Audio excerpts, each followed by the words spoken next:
Hi friends, ఈరోజు ఈ వీడియోలో ఏపీ రాష్ట్ర వ్యాప్తంగా దసరా కానుకగా అక్టోబర్ 1 నుండి పంపిణీ చేయబోయే రేషన్కు సంబంధించి బియ్యంతో పాటు కొన్ని సరుకులు పంపిణీ చేయబోతున్నారు.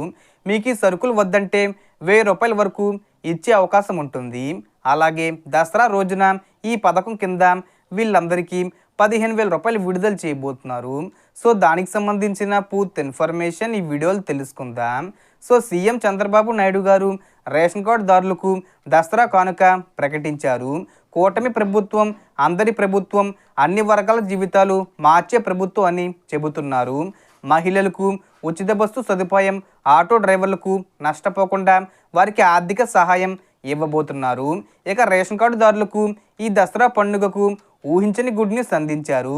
ప్రతి నెల ఇచ్చే బియ్యం మాత్రమే కాకుండా ఈసారి ప్రత్యేకంగా దసరా సందర్భంగా కొన్ని అదనపు సరుకులు కూడా ఇవ్వబోతున్నారు. చక్కెర, గోధుమ పిండి, నూనె, బెల్లం ఇలా మొత్తం 5 లేదా 6 రకాల సరుకులు రేషన్లో భాగంగా వస్తాయి. సో మీకు ఈ సరుకులు బియ్యం వద్దనుకుంటే ₹1000 వరకు డబ్బులు ఇచ్చే అవకాశం ఉంటుంది. ఎందుకంటే మనకు సంక్రాంతికి కూడా పండగ రేషన్ ఇవ్వలేదు. అంటే గతంలో చంద్రబాబు నాయుడు గారు ఉన్నప్పుడు ఏమైనా పండగలు వచ్చినప్పుడు చంద్రన్న కానుక అని ఒక బ్యాగ్ ఇచ్చి అందులో సరుకులు ఇచ్చేవాళ్ళు. కానీ ఈ సంవత్సరం సంక్రాంతికి ఇవ్వలేదు, అలాగే ఉగాదికి కూడా పంపిణీ చేయలేదు.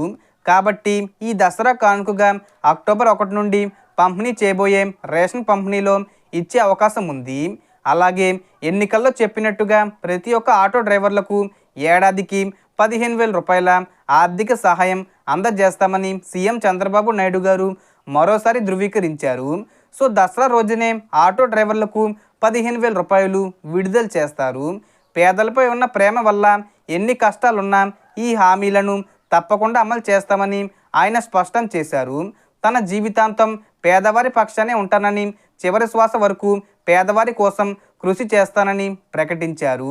సో మనకు వచ్చిన ఇన్ఫర్మేషన్ ఫ్రెండ్స్, మీకు ఈ వీడియో నచ్చితే లైక్ చేయండి, షేర్ చేయండి అండ్ సబ్స్క్రైబ్ చేసుకోండి. Thanks for watching.